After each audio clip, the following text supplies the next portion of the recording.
my screen visible? Yeah. Okay, so in this session, we'll mainly try to focus on extremal ideas, like considering the longest path, considering the graph with maximal number of edges, cloning vertices, and also Turing's theorem. So let's start with like a problem. Can you see the problem? Yes.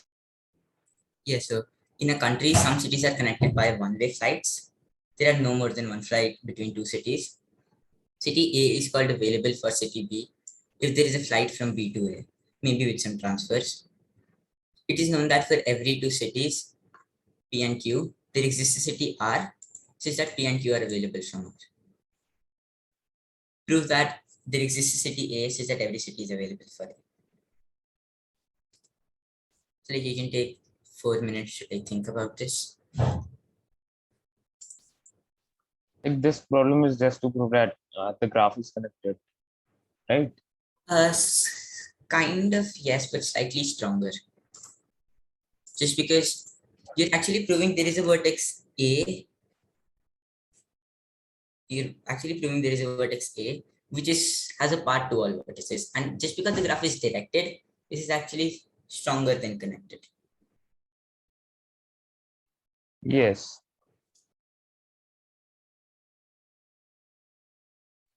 But since there are no more than one flight between two cities, we can consider an undirected graph. No, layer one-way flights, right? One. Okay. And this is known that for every P and Q, there exists city R so that P and Q are available for R. That is for any two Oh cities yes, P and yes. Q. This is stronger than a path because it is a one-way flight. Yes, so you have a directed path from R to P, some path from R to P, maybe some transfers, and there is also directed path from R to Q. That is what the condition is saying. That is for any two P and Q, there is a city R, such that there is a directed path from R to P and there is a directed path from R to Q.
Any ideas?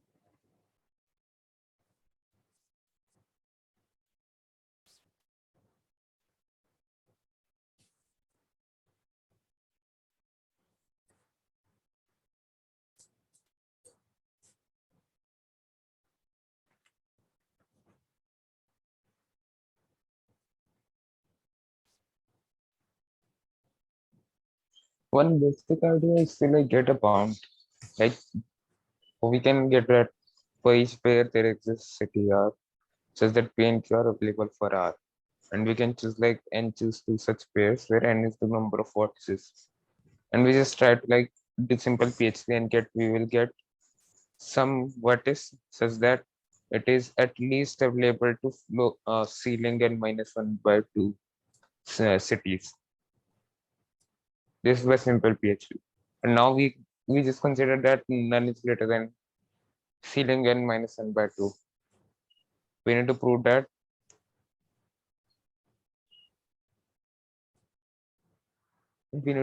that we can just keep increasing this n -1/2.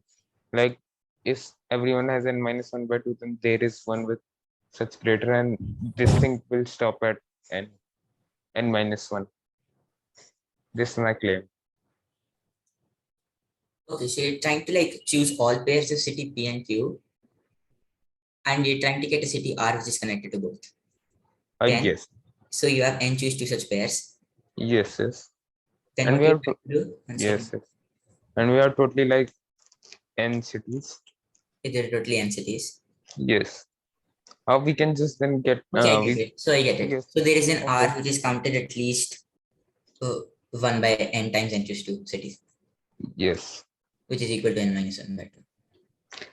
Ceiling n-1/2. Yeah, it's okay, fine. More precisely. Okay. Yeah. This is the like if there are all cities which are not greater than floor n-1/2, it implies each of them is either floor n-2 or ceiling n-1/2. Did you Yeah, got it? Yes, yeah. okay. So Yes. we need like this thing, we need to improve it to n Yes, minus yes. 1 actually. No. We need to improve it to n-1. Yeah. Yes. So, sorry, I said n. Okay, no problem. So now like take any three vertices. We have that each of them are having like ceiling n-1/2. So each three of them are having like ceiling n-1/2 city available. Okay. Like there are some three. Okay. So they totally add up to, if we add the number of cities without counting that like distinct cities, we just add it. We get like 3/2 times n-1 ceiling or floor, anything you want to, Yeah. which is strictly greater than it. Which is strictly greater than n, right? Yes. So you have some city which such that like this, some city X, let's say, Yes, some X is in common with these three. and they're actually about n by 2 of them. Yes. So we can show it, yeah, right. There are a lot of X. Yes. And this X itself has like floor n-1/2 or ceiling n-1/2. If that is okay, we can just do it n minus 1 by 2. Okay. Now we need to like improve this. Mhm. We will improve this, and we just need to show that it will just keep improving until we reach n-1, and it will just stop at n-1. It will have to stop at n-1 if it keeps improving without any obstruction. The main thing is this. Yeah, I get it. So you're essentially trying a city which is connected to, let's say n minus 1 by 2 with available cities to it. Yes. And so if there is a city which is not available to Q, sorry, a city P which is not available to P, if there is a city Q which is not available to P, you know that there exists a city R which is connected to P and Q, right? Which has a directed path to P and Q. Correct. And then we just like we have something more stronger. Yes, now R is an Yeah. optimal choice, more optimal choice. Yeah. The extremal principle, like I was just saying. Like just consider the city like from which most like many cities are accessible. Exactly. Now we can just like choose this P and R and improve it, and Yes. then we can just keep choosing until we reach n-1. Exactly. Is So it some Russian problem? yes, this is a Russian problem. Oh, the flavor is just like that. Exactly. Yes. Yes. So Yash's argument is exactly your argument, but just formulated in a nicer way. So I'll just repeat that argument. Choose a city A, which has maximum number of cities available to it. It says maximum number of cities available to it. Maximum number of cities available to it. Available. Blah, blah, blah, blah, I'm not reading. Maximum number of cities available to it. Then you just repeat your argument. That is, you have a city A, which is maximal. And if there is city B, which is not available to it, there is no path from A to B, then we know that there exists a C, which is available to both A and B. That is, there is a path from C to A and C to B. Now, C has like more cities available than A, just because it is available to all cities available to A, and it is also available to B. Exactly your argument. Is this like proof clear?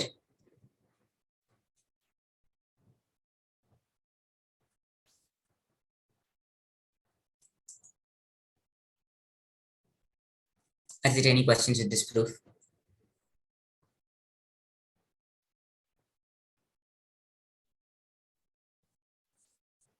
No. Okay.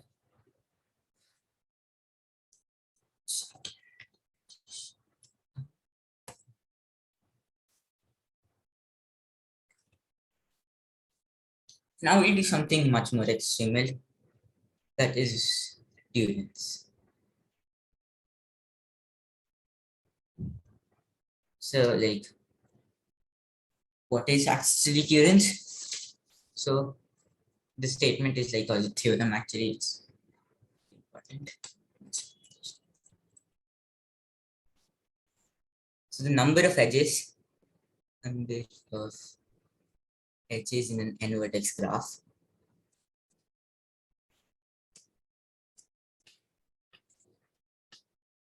in an n vertex graph.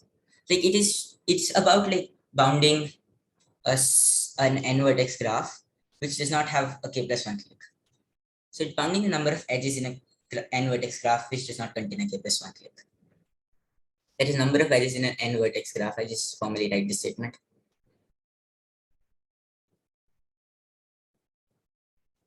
Which does not have a k plus 1 clique, or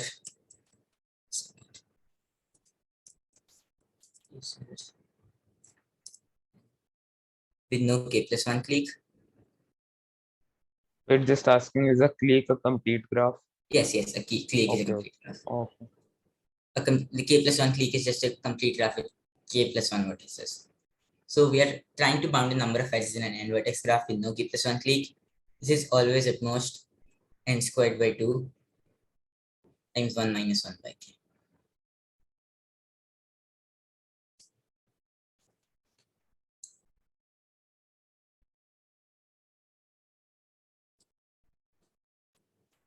So this is like really nice. And there are several proofs of this. We'll do something which like I wanted to do more problems with this method, which is called psychosymmetrization.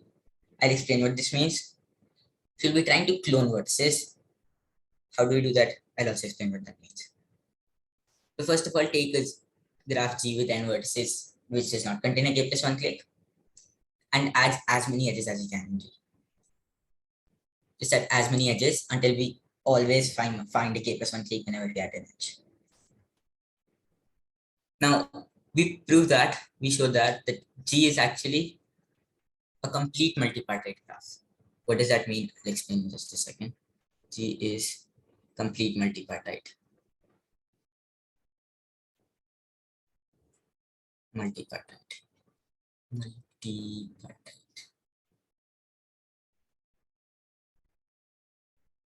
is complete multi. So what is a complete multipartite graph? It's just a section of a bipartite graph. Complete bipartite graph. Like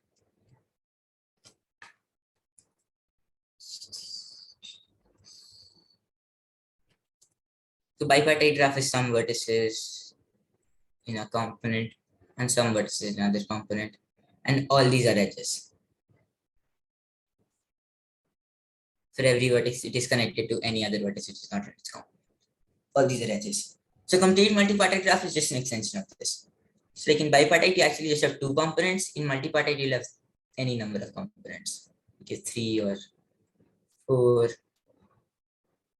and this vertex is also connected to all the other vertices, and so on.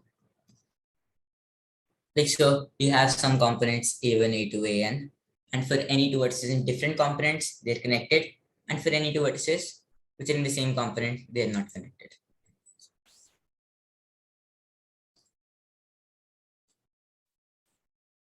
So, like,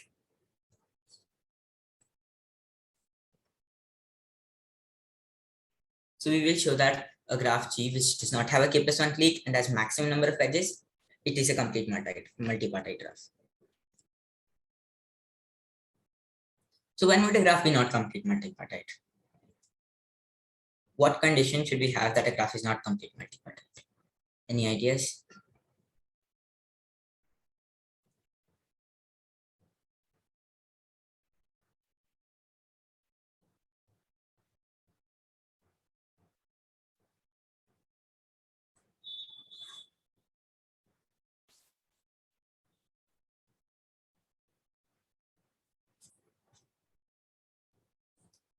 Like, so what is complete like, we have two non-adjacent vertices. Wait, let's just do this. So we have two non-adjacent vertices x and y. So they must be in the same component.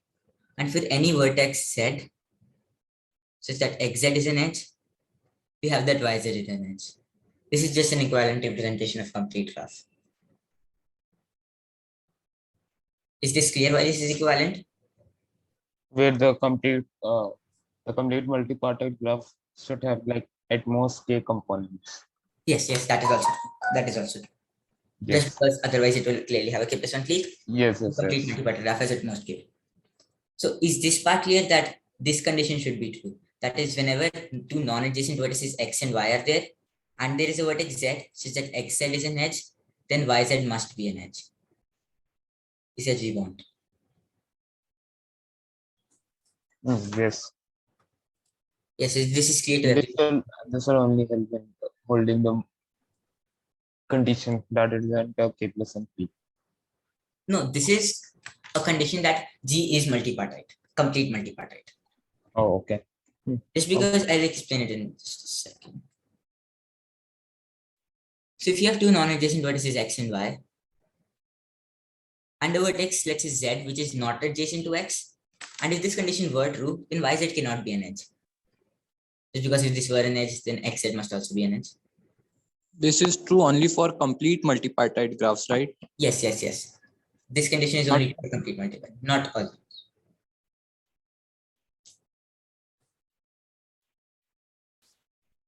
So then if a vertex z is not adjacent to x, it must not be adjacent to y just because this condition holds. So this edge must not exist. And so we can add x, z to the same component. 1 second. So we can add z to the same component as x and y. And we can repeat this procedure as like finite times. And so let this set be a1. Set b a1. And the remaining set b, we have that any vertex in a1 is connected to all vertices in b. Just because of our assumption how we constructed a1. And now we can repeat the same procedure in a1. Is this clear that this condition is our only condition for complete multipartite graphs? This is what we want. That is, x and y are non-adjacent vertices. And if xz is an edge, then we want yz to be an edge. We want this. Is this clear? Yes. Yeah, sure. So if this is not true, that is our graph was not complete multipartite. So first of all, we define G as a maximal graph, maximal number of edges in a graph with no k+1 clique. And if it were not complete multipartite, then would exist vertices such that x and z, there would exist two non-adjacent vertices, x and y, such that xy is not an edge, but xz is an edge, and yz is not an edge. This is just a contradiction of what opposite of what we wanted to prove. So now we do the most important step.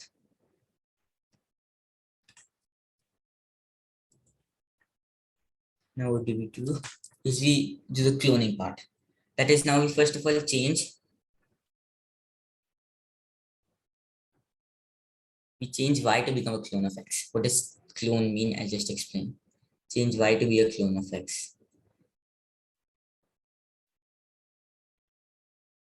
Clone of x. X like this. So we have y right here and we have x right here. And we have a few edges of x and we have y. Now, what do? We delete all these edges that are incident to y. We delete all these edges. And we add all, and we connect y to all vertices which are adjacent to x. That is, we connect y to all vertices adjacent to x, and we remove all edges that were initially adjacent to y, and we add edges of y adjacent to x. I repeat this one again, this is important. First of all, we remove all edges adjacent to y, and we connect y to all vertices which are neighbors of x. Is this cloning part clear?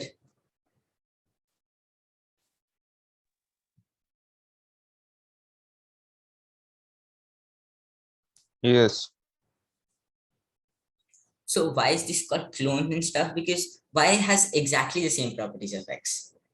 Just because it has exactly the same neighbors of x, and we'll see that everything is just the same.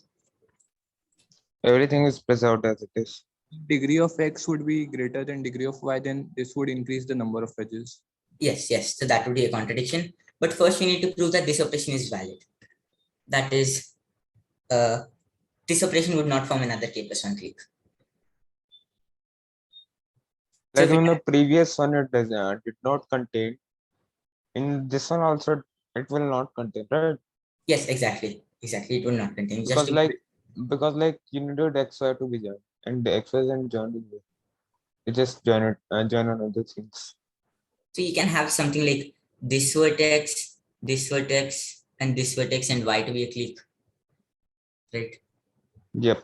But that is not true. Just because Because X should have been, because like it preserved all the properties with X, right? yes, exactly. So if y Okay. and u1 and uk form the clique, if this were a k plus 1 clique, then x, Which is just in contradiction. yes, then x, u1 and uk actually form the k plus 1 clique. So this thing like moves it to a complete multi-part type graph, right? Not yet, just because we assume g to be maximal, and if degree of y was at most degree of x, we would like at least degree of x. We would actually not be on a maximal graph.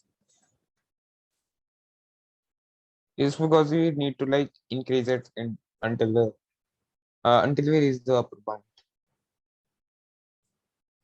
Like if this were true, then we would actually not increase the edges. So like so if degree, like first of all, number of edges that we change is actually degree of x minus degree of y. Just because we removed all edges incident to y and added y to all neighbors of x, which is d of x. So no, this has to be non-negative, just because we assume g were a maximal graph. So we have that dy is at least dx. Now we can do this operation with z too. That is, with respect to y, x and z were clearly symmetric. So instead of changing y to be a clone of x, we could also change y to be a clone of z. That is, we also have that d of y is at least d of z.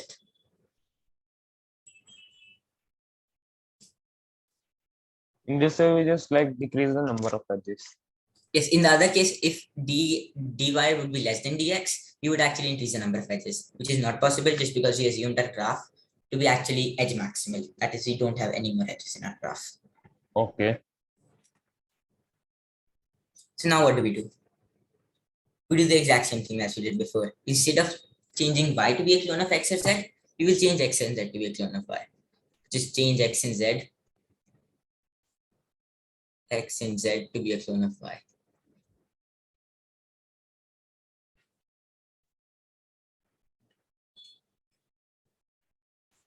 Clone of y. Now we know that this operation is valid. we know that this operation is valid. So what is the change in number of edges? When we are changing x to y, we actually added dy edges. And when we are changing z to y, we also added dy edges.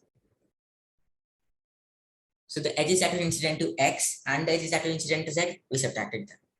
So we actually subtracted d of x minus d of z. But note that x and z were also incident. That is, if the edge x to z is counted, subtracted twice. The edge x to z is also subtracting degree of x, just because z is a part of that. And in degree of z, we also subtract the edge x to z. So we've actually subtracted the edge x to z twice, but we just need to subtract it once. So we actually change by this quantity. Is this part clear that why we overcount the edge x to z? Oh yes, because like x and z are coincident, right? Yes, exactly. And this quantity is positive. Just because the dy is at least dx and dy is at least dz2. So the first part is actually non-negative, but then adding one, you will always get to something positive. But then we increase the number of edges. So this is a contradiction. So our actual assumption was wrong, that we have the edge that we want. That is, we get what we want. We get this edge. And so this proves that the graph is not complete multipartite. And now if the graph is complete multipartite, we just need to bound number of edges, which is just algebra. That is, if our graph has and so on till at most k components, this is size a1 and so on till ak. So what is the number of edges? Like in the component a1, we have that every vertex in a1 is connected to every other vertex. So it is connected to n minus 1, n minus a1 vertices. And this is true for all vertices in a1. You just do that to get like n into n minus n times nk. Wait, yes, okay. So this is like the sum of this is actually the sum of degrees of all vertices, because each vertex is in some component, and if a vertex is in component a1, it is connected to all vertices except these a1 vertices. Size of every component is equal. That's what we are trying to prove. Like for a maximal edge graph, we're trying to prove that size of every component are equal. That is, a1 to ak are as close as possible. We can do this for smoothing, I guess. Yes, we Or am I will wrong? by smoothing. Okay. So like the twice the number of edges or the sum of degrees is actually this, which can be easily done by smoothing or It is just like n minus k and n plus k, which just becomes like the product of these two would be like n squared minus k squared, and we can get n squared when we just like have each n is equal. So that is just a contradiction. Like we have that its maximal is actually when everything is equal.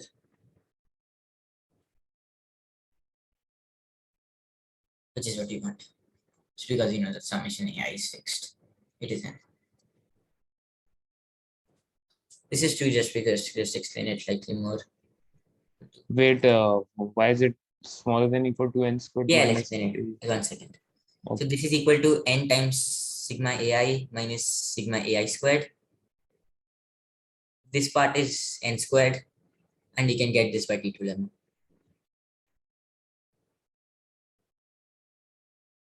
Is this clear now? So you but why is there upon k? Sorry? Why is there like upon k there? Can you repeat? Why is there like upon k there? Sum of ai upon k. Oh, sum of AI is 6, right? Just because the total number of vertices you are assuming to be n. Oh no. Like you got that sum of ai upon k there. Sum of ai squared upon k. How did you got it? Oh, by T2 lemma. Like you have that sigma AI squared is greater than equal to Okay. is at least some sigma AI whole squared by k. Not that there k is such AIs, right? not Yes, yes, yes, yes. Yeah, yeah. T2 lemma. and it's a minus sign, so the inequality would reverse. Now is it clear? So we have what we wanted to prove, but we can also prove like a stronger claim when these AIs are, so the maximum is actually attained when these AIs are as close as possible. We know that they all cannot be n by k when k does not divide n. So like as close as possible, we can get an accurate count.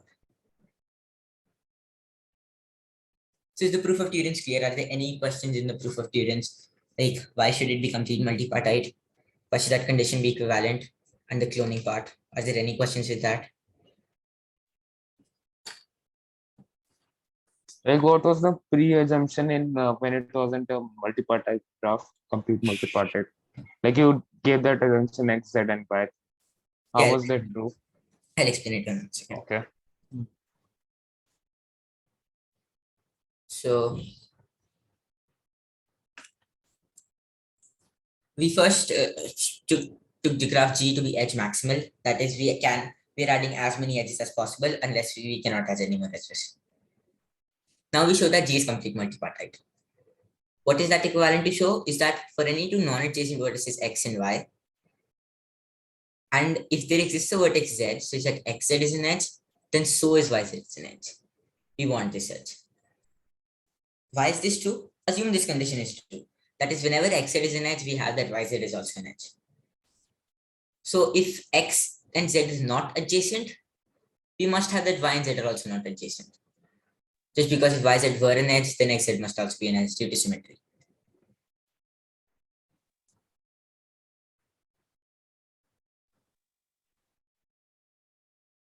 So we have that. Yeah, go ahead. XY is not an edge means they are in the same component. Yes. And then edge, so that means Z is in another component, and because it is complete multipartite, so X has to be connected to it as well. No, what I'm trying to say is that this condition actually also implies for complete multipartite. Like the converse is yes, Yes. as you said, is true. But I wanted to show that this condition also implies complete multipartite.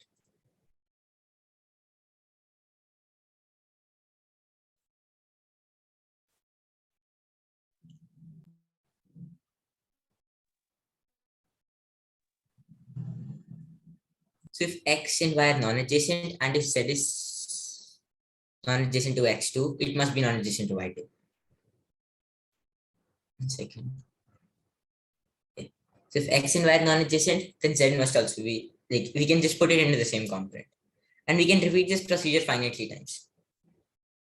So after this procedure, we actually get a set A1 of independent vertices. That is, there are no edges between the set A1. Is this part clear? Yes.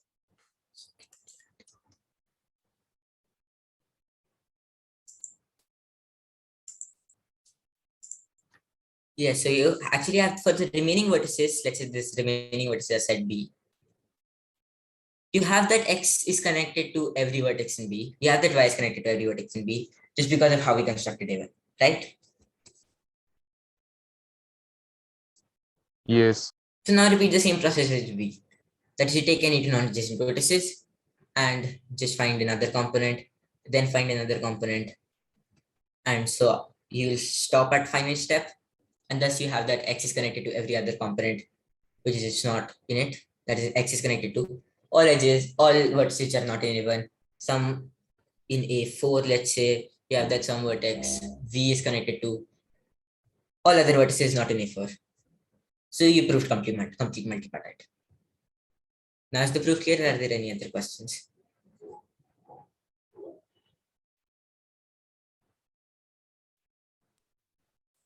Yes. Okay. So is any other questions to like any is this proof clear to everybody?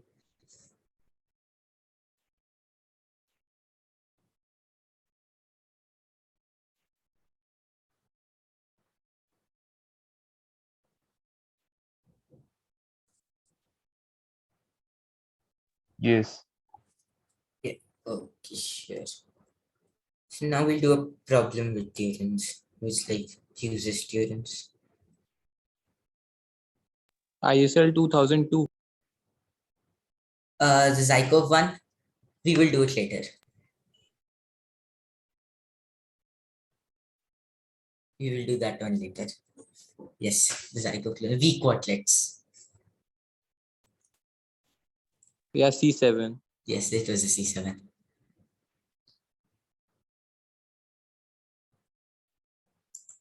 This is the problem. No, this is the weak quadlet one.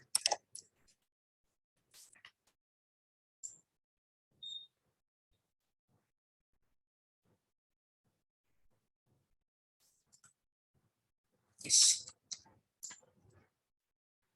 So is the problem visible?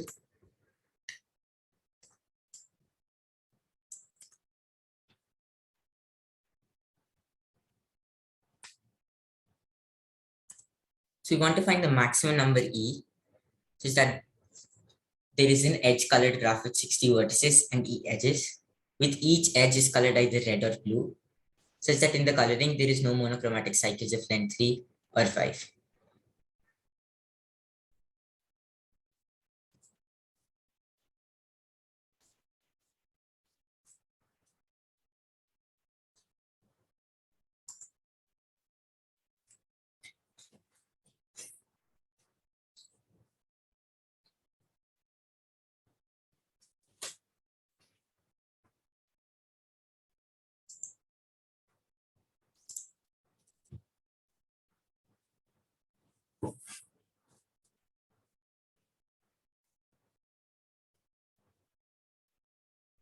Cycle of length K just means like there is no pre-clip.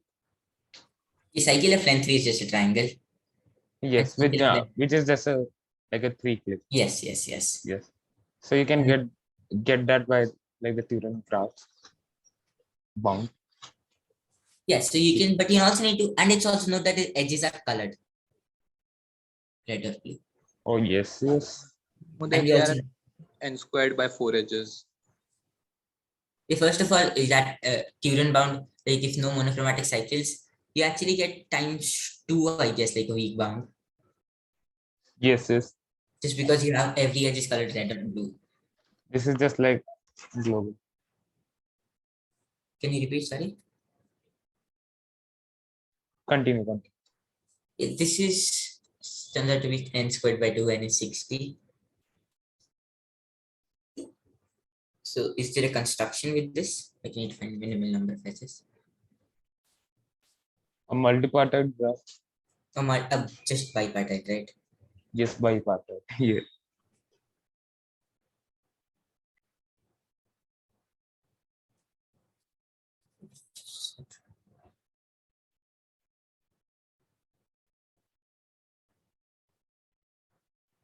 This actually was interesting. Should this actually work?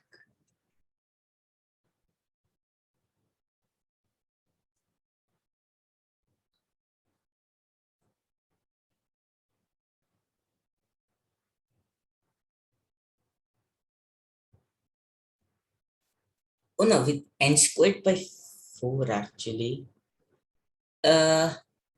How do you do it with bipartite and n squared by 2? Like n squared by 4 bipartite works. Just consider 2 with like n and n. Oh, no, no, no. You're right. Like for n squared by 4 bipartite works, but it's not. Yes, yes. N Well, squared by 4 with work just like divided into n by 1 n by yeah, yeah, yeah, but that is not maximal, I guess. Yes. We need n squared by 2. Actually 30 squared, but as much as I remember.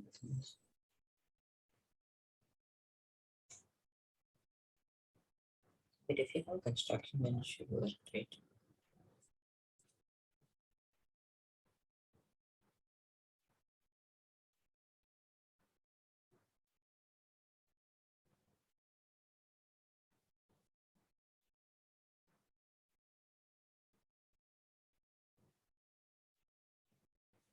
Also, like n squared by 4 is not actually a good bound, just because you're cutting it in 2 colors, right? You're not cutting it in all red. So there may exist a graph with more than n squared by 4 edges, which actually has some blue edges which avoids the cycle of length 3 and the cycle of length 5. You get what I'm trying to say?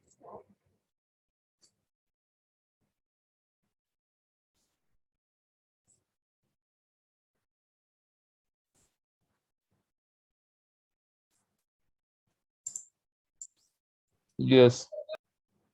Like just because they're two colors, right? So you just can't avoid, if you're just focusing on the red edges, that may be approximately half, right?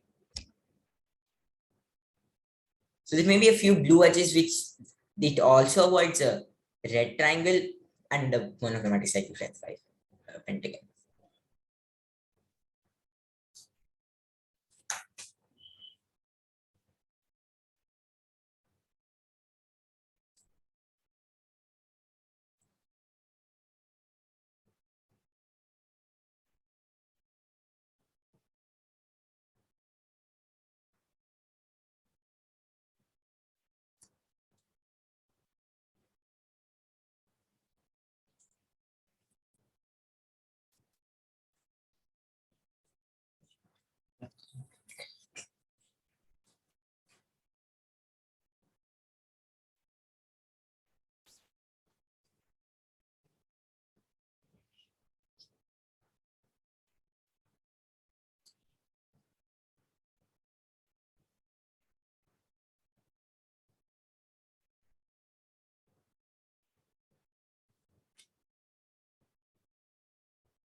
Any ideas?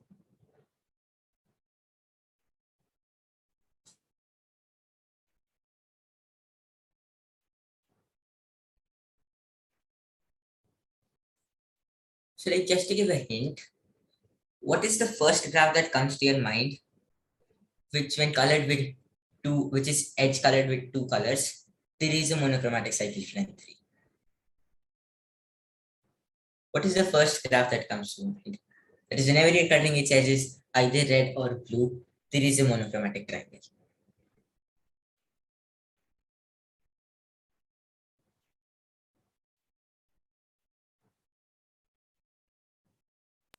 Like a K6. Exactly.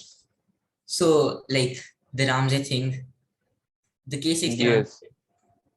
this is a K6 cannot be in our graph G. Our graph avoids a K6, right? I'll just explain it why should it avoid the K6. But smaller than K6 would work, right? Smaller than K6 would work, right? Oh, you have 60 vertices actually. Hmm. So there exists no K6 in this 60 vertices. Yes. Can there be a K5? Yes. Can there be so?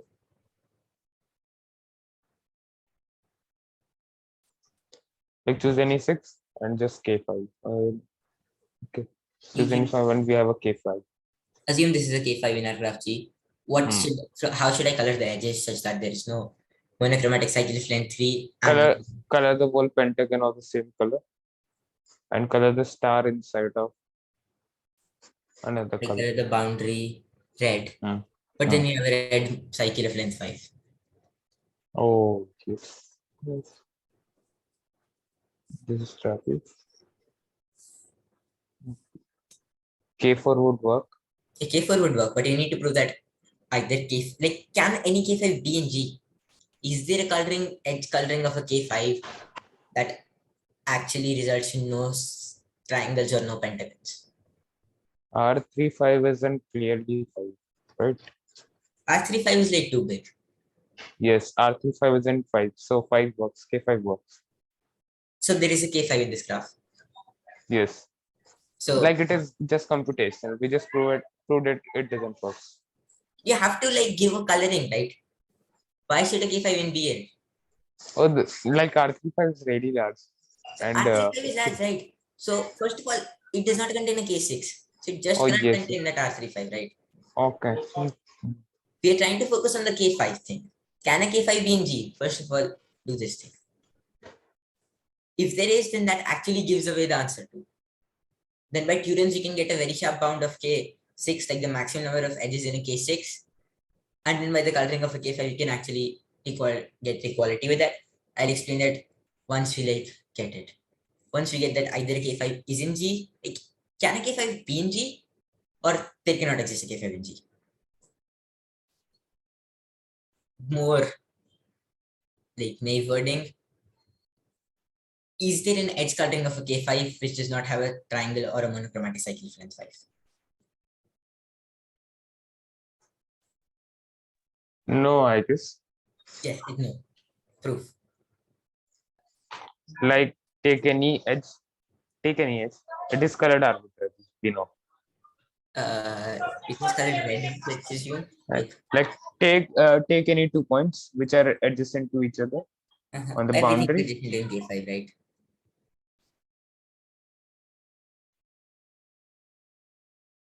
Sorry. Hello, am I audible? Sorry, I was like middle or something, and also like take any side edge of the boundary. Yes. We know that just take it to be colored anything. Just take it Red. to be colored red. Okay. So we have like if it works, then we can. Okay. If it doesn't work, then we can't guarantee a monochromatic triangle, right? Like connect these two to all each other, all each other One vertices. second. I'll just label vertices and you tell which edge should be. Okay. 1, 2, 3, 4, 5. Like I'm saying, connect one to all other edges possible and uh, connect two to all other edges possible. Yeah, it is a K5. I'll color it any color. Okay, I'll just do it. 1 second. Okay.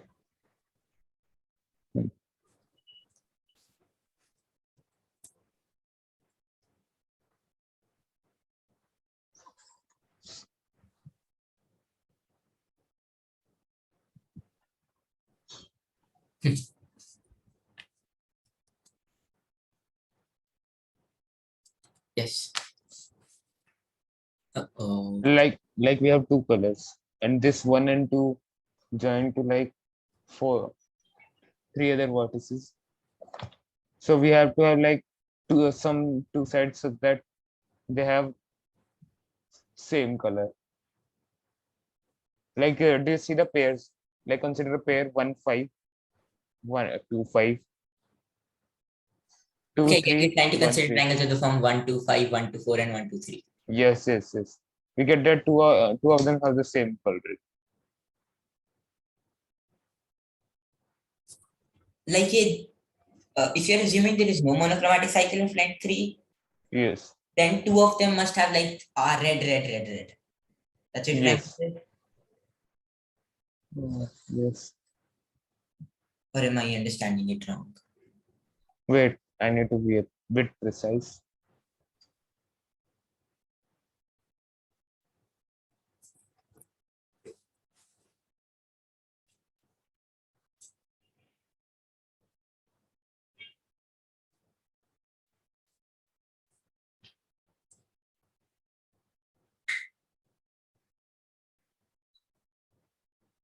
So like each of 1 and 2 connect to like three other vertices.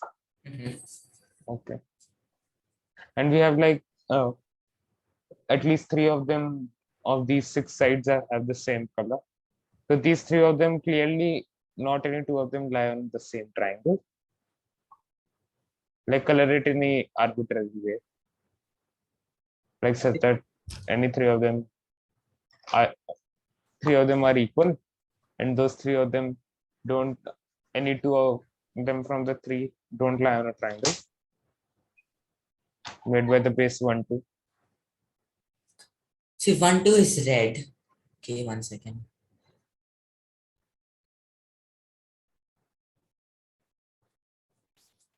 So you're trying to focus on triangles 1, 5, 2, 1, 4, 2, and 1, 3, 2, right? Just not following it nicely. So you're saying that if a triangle is not a cycle of length 3, it must be something like red, red, blue, or blue, blue, red, right? Or am I just getting everything wrong?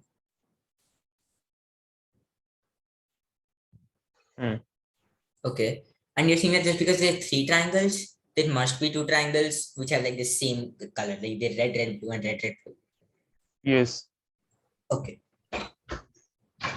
So the rest, I'll assume 1 to 5 and 1 to 4 have the same property.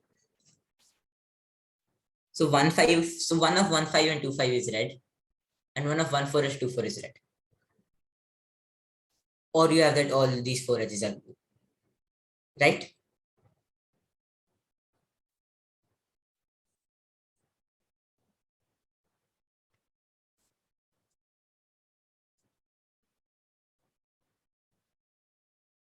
So just assume 1 second for is that 1, 5 is red, and the other 2, 5 is red. So 1, 5 must be blue, and 2, 4 must be blue. This is what you're trying to do, right?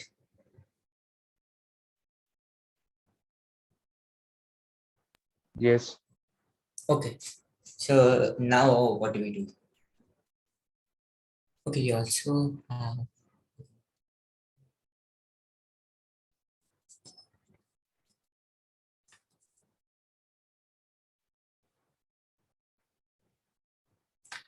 You forgot to color 1, 3, and 2, 1, 3, and 2, 3, like we don't know, right? They may be both blue, blue, 3. or they may Okay. be red, blue, right? We just know that actually this is also an assumption. It may be that 1, 2, 4, 1, 4, and 1, 5, all these 4 edges, like 2, 4, 1, 4, 2, 5, and 1, 5, they may be all blue too. You know that at least 3 of them are of the same color out of these 6 sides.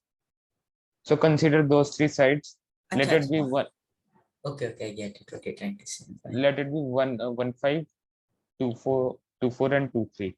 Color 2, 3 blue for the sake Yeah, of I'll assumption. just do this again. Hmm. Just understood it. Sorry.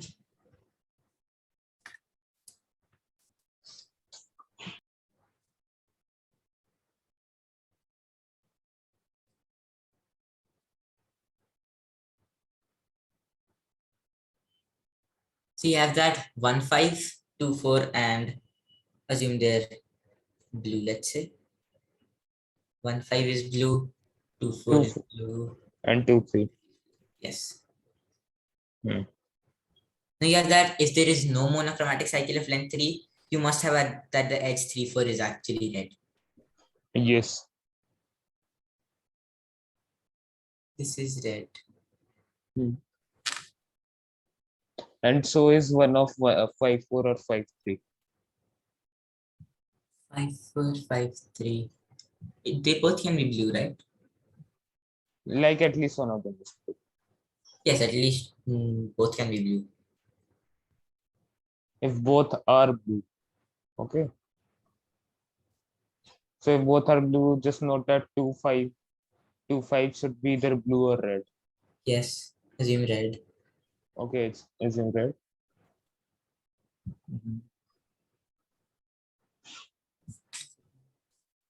So just note that 1, 3 is also blue. Because if 1, 3 isn't blue, then it won't work, right? Because 1, 2 is red, 2, 3 is blue. It is either So 1, red 3 or can be blue. red too, right? Oh, yes. Consider it to be of an equal. No. This is.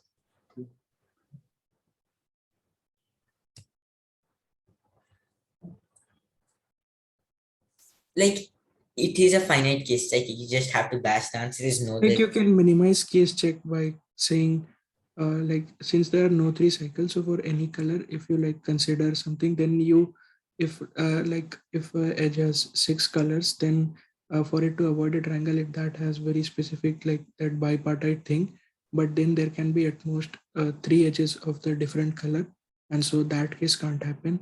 And similarly, you can prove 5 edges for that color also can't happen because there will be a 4, and in other cases there is a contradiction because there are 10 edges.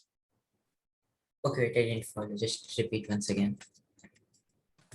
Like Trying to avoid a K5 or trying to do the general problem? no, for this specific case, K5, right? like to minimize a casework. Okay, yeah, sure. So I'll draw the pentagon again once again. 1, 2, 3, 4, 5. Okay.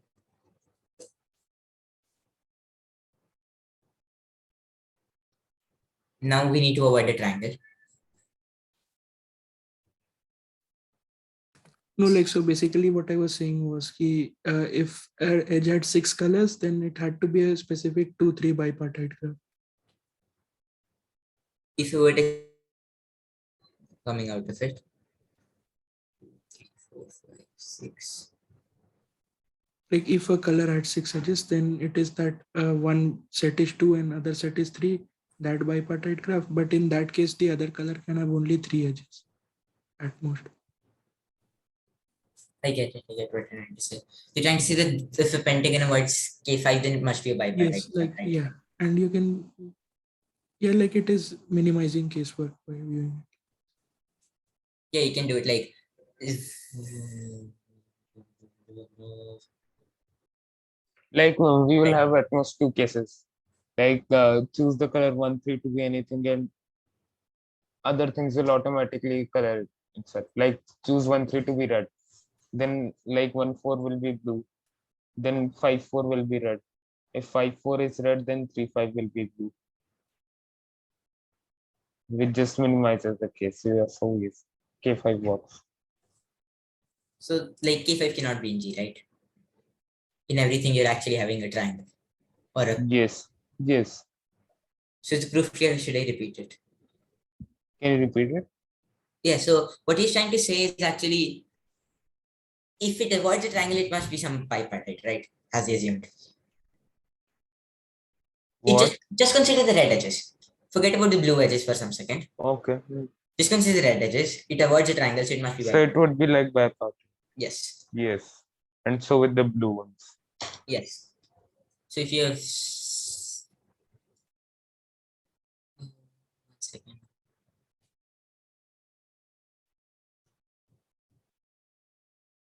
So assume for red is bipartite like this. That is 1, 2, 3, and 5, 4 are components. Then you must have the only possible red edges maybe either from 1, 4, 1, 5, 2, 4, 2, 5, 3, 4, and 3, 5, right? Yes. So now you can actually just minimize casework.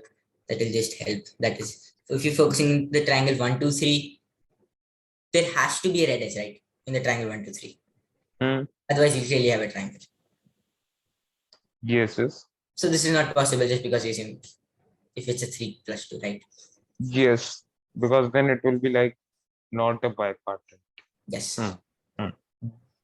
So you must have 1 plus 4. Same goes with blue. 1 plus 4, okay. Say we have 1 plus 4. So we use like something like this. So 1 is connected to like all the other vertices, and they all have like the same color. Like 1, 2, 1, 3. Say they are red. So you have 1, 2, and 1, 3 are red. Then note that at least one base is like blue or red. Then we will have like a monochromatic triangle. Yes, 1, 4 or 1, 5 cannot be red, right? Yes. So you must have their blue.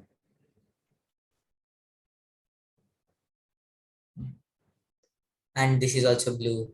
And this is also red. Now just bash. That is, if 3 to 4 is red, then you have that 2 in to the 4, 2, 4 is blue. We have that 2, 4 is blue. Then we have 5, 4 is 5, 3 is blue. Why is 2, 4 blue? 2, 4 will be blue like because 3, 4 is red and 2, 4, 2, 3 is Can blue. be blue too. Oh, yes, I'm saying blue. Oh, yes, blue. Okay. You can just focus on the triangle 3, 4, 5 first. You have that 3, 5 must be blue. Just because you have both edges red. Hmm. Right? So that. You just skip this, right? Just for completeness, I'll do it. So yeah, 3, 5 is blue. I guess it's just now case based and Yeah, calculated. yeah, So just leave it. case work. Forget it. Okay. Okay.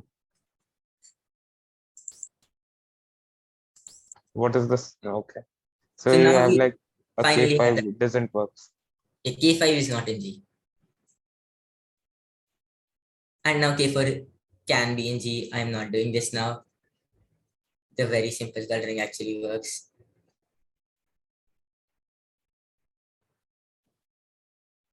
This works.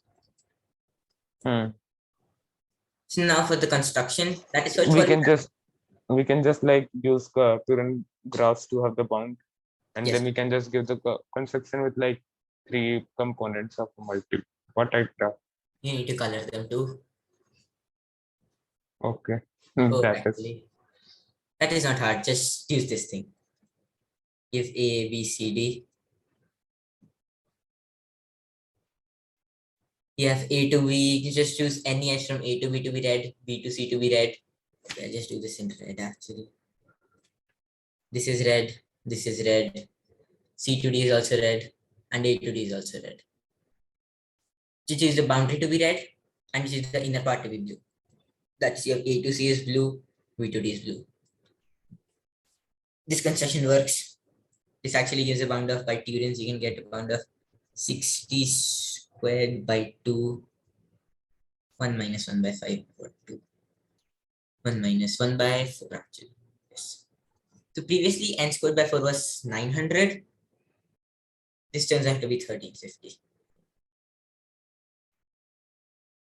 which is larger.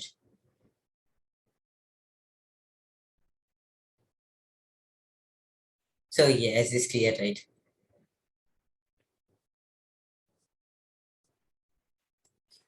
Yes. Yes, now we'll do another problem. Actually, we have just 30 minutes about. Fine, I'll do a problem which uses something like the Zyko cloning. I have actually 2 problems with that. We'll do one and that 2002 C7 one. We'll do that later. First, we'll do this new one. And then if time permits, you can choose which problem you want to do. I'll just first of all do a problem. Just okay. Prove that there exists a graph. There exists G, which has no triangle. C is triangle free.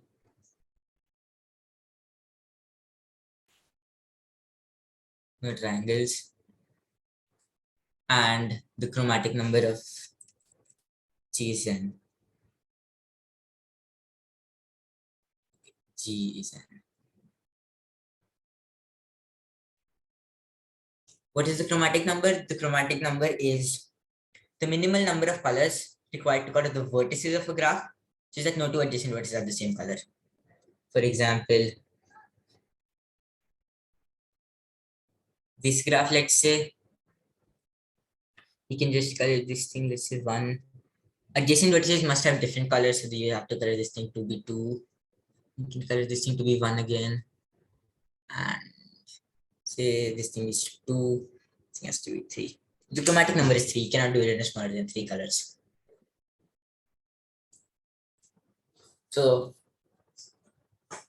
this is a very small statement, but the proof is not that small. The proof is not that easy. This is a problem like clear. What is chromatic number? Is that clear?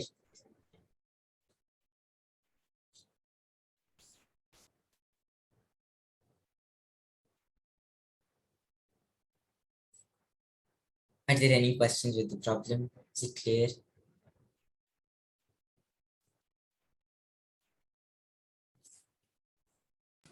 Yes, you can proceed.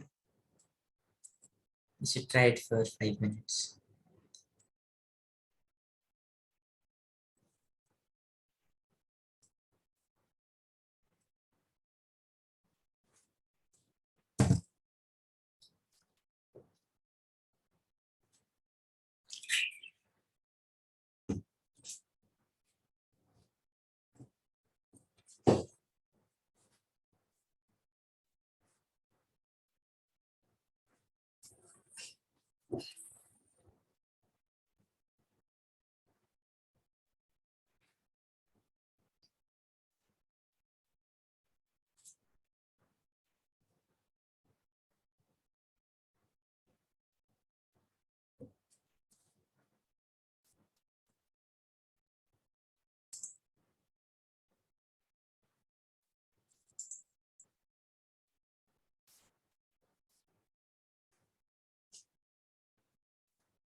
This problem may look very simple, but it's not that simple. Are there any ideas?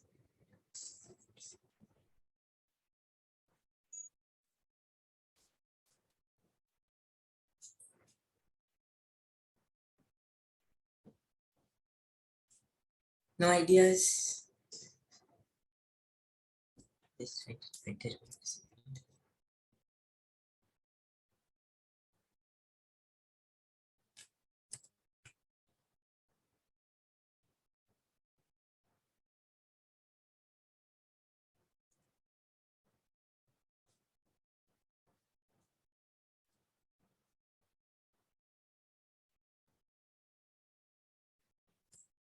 You should try to use the cloning thing that we did. Like a natural idea, if triangles was not actually mentioned, we could have actually taken a click. So if you have some subgraph G, a natural way to extend the chromatic number is just adding a vertex, let's say Y, and connecting it to every other vertex, right? This will clearly increase the chromatic number. But the sad part is you need to avoid triangles. And if you just do that directly, you will clearly form triangles. How can you do this procedure without forming triangles? You would need an independent set. How do you create an independent set? It's, try to use that Zykov cloning thingy. Like how do you just try to clone vertices and get something independent? Like it is weird, but just like a hint.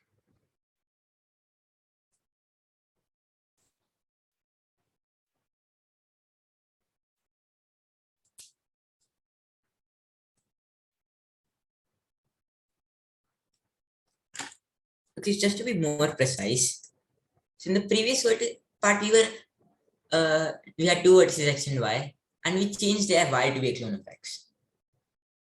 Right? We just changed y. Instead of changing vertices, in this case, we add vertices. That is, we add clones. Rather than changing, we just add more vertices in G that are clones. So I'll just like prove it.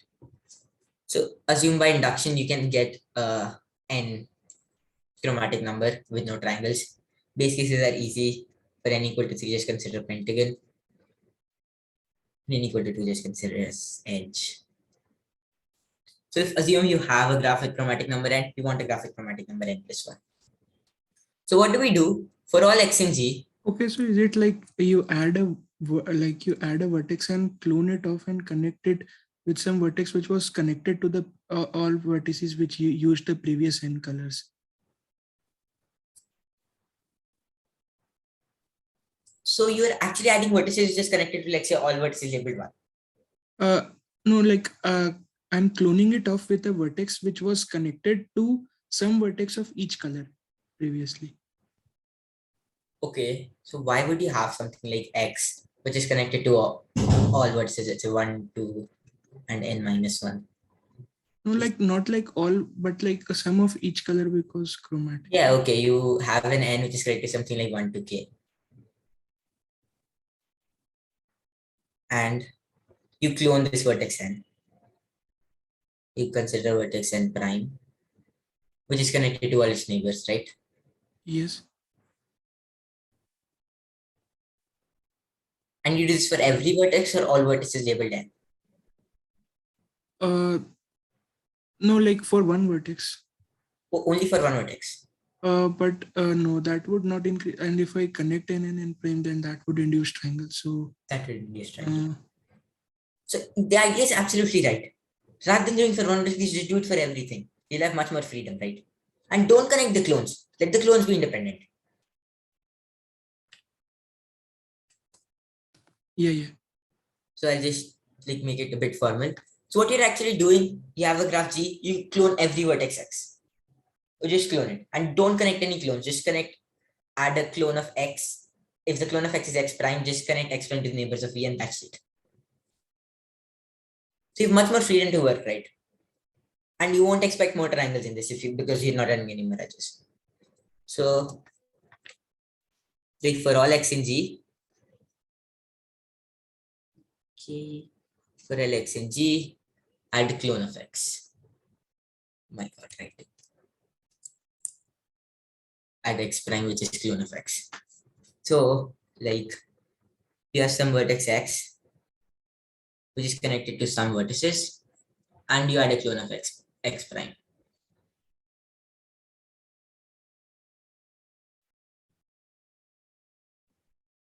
I'll actually just do an example. One second.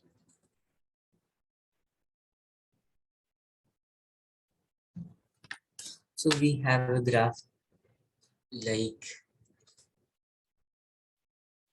this, which we did it before. This is chromatic number 3, right? Is that 3, right? No. Okay, but we can just do it 1, 2, just to be 1, just to be, oh, we can do it just 2, and we can do it 3. Right. This is chromatic number 3. And what operation are we doing for n every vertex? We are just typic clone by red. This is a clone of this vertex, this thingy. This is our clone. And it's only connected to one neighbor. Then the clone of this is this vertex 2. It is connected to this and is connected to this. The clone of the next vertex. This is connected to this and is connected to this and is also connected to this.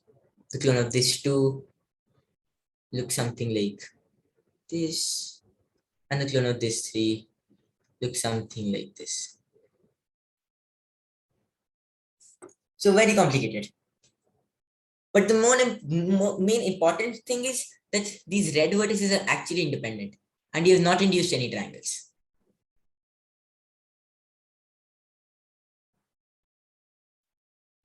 Is this part clear?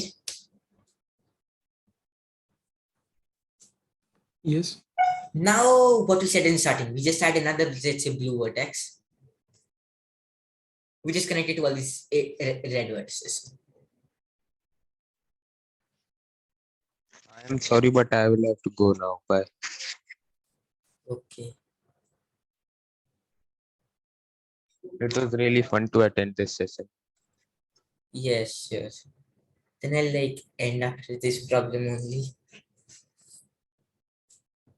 You can quickly do a problem, maybe.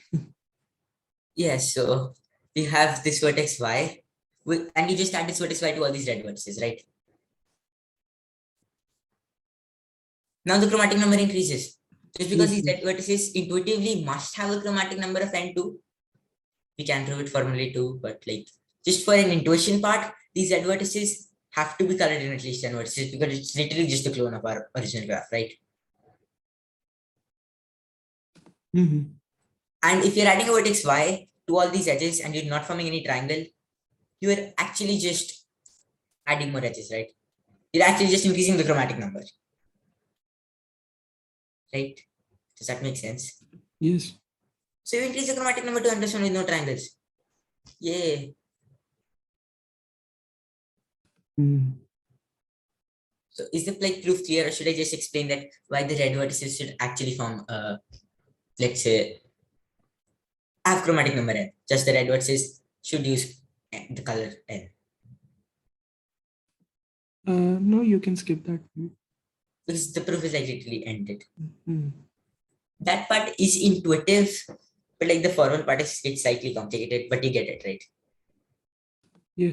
This was like, I really like this just because at the starting, this problem has very nice and short statement.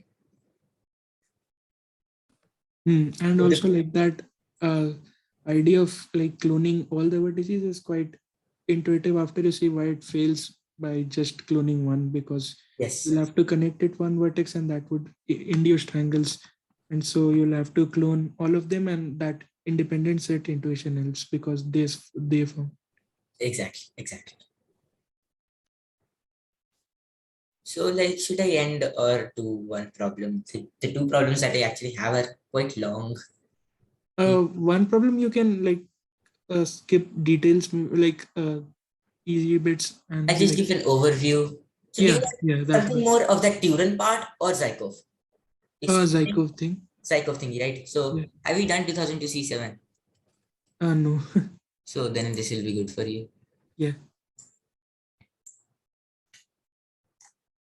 It's like a very nice problem. Very nice. Just think about this for as much time as you need.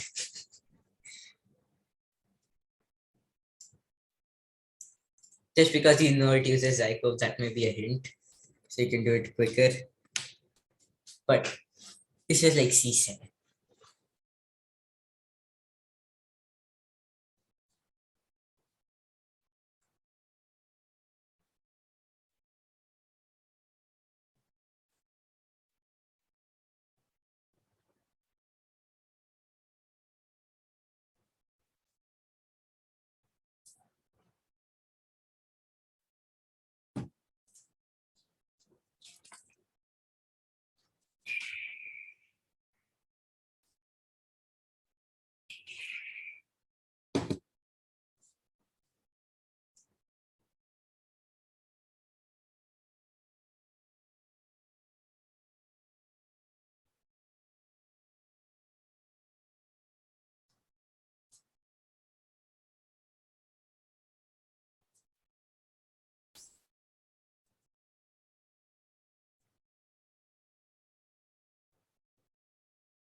Like, any ideas?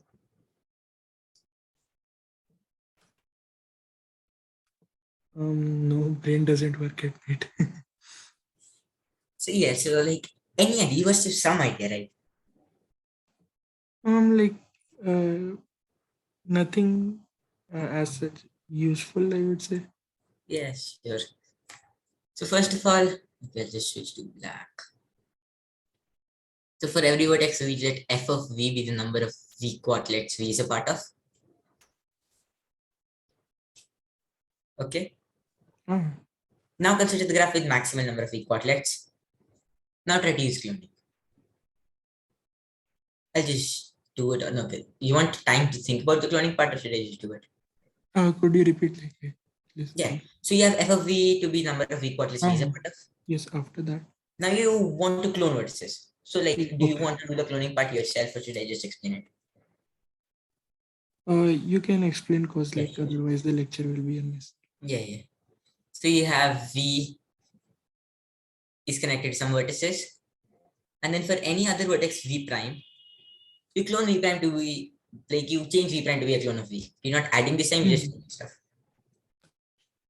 Right? So any quadlet, weak quadlet V prime was before of without V, got destroyed.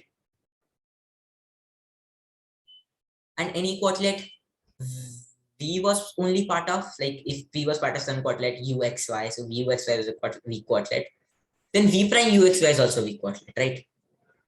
Yes. So number of weak quadlets actually added by V. And for any weak quadlet that involved both V and V prime, left unchanged. So you have that the number of weak quadlets changes by this. If this were positive, then this cannot be positive, like this has to be non-negative. Just because we assumed our graph G to have maximum number of weak quadlets. If this was strictly negative, then you just clone V to be a clone of F prime. Just change V to be a clone of V prime. Okay. So in any case, if for two V and V prime, if the f of V is f of V prime isn't f of V prime, that f of V is not equal to f of V prime, you can clone one to be the other to increase the number of weak quadrants, right? Yes. So you, for every two vertices, you have that f of V is f of V prime.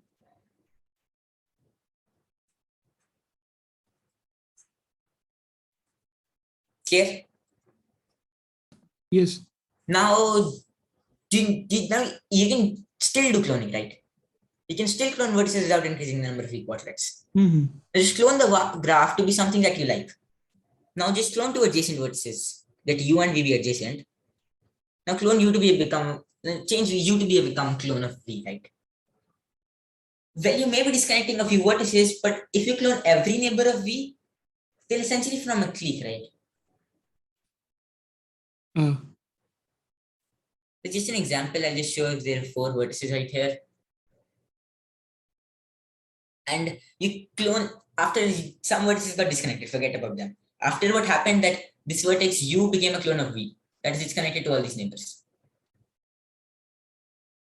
Then this vertex also became a clone of V, so it's connected to these vertices. This vertex also became a clone of V, it's connected to this vertex. So you formed a K4. Get it? So after all this operation that you then start cloning neighbors of vertices, you'll essentially end up at union of disjoint cliques. Now it's just algebra. You just smooth stuff. Like I'll just write it. So the cliques are of size A1 and so on till AN.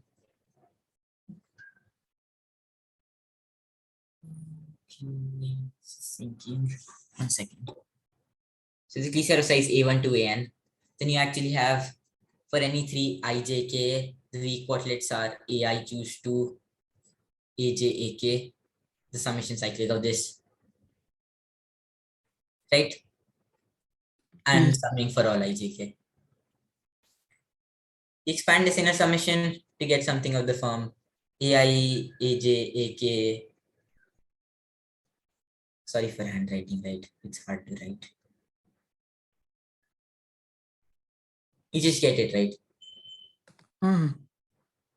Minus 3 by 2, something like this. I don't remember it. It's probably this. And summing is for all IJK. Now you smoothen stuff.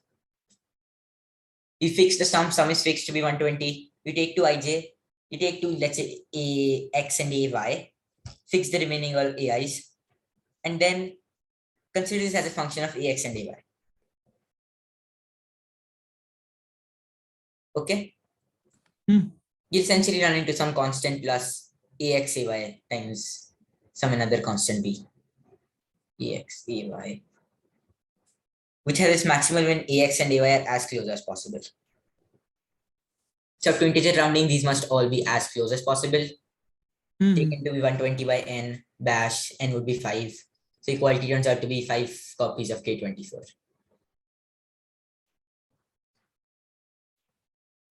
Nice. Yes. Like, are there any questions about cloning stuff or like last part is just algebra, you can do it. I did not focus on that much.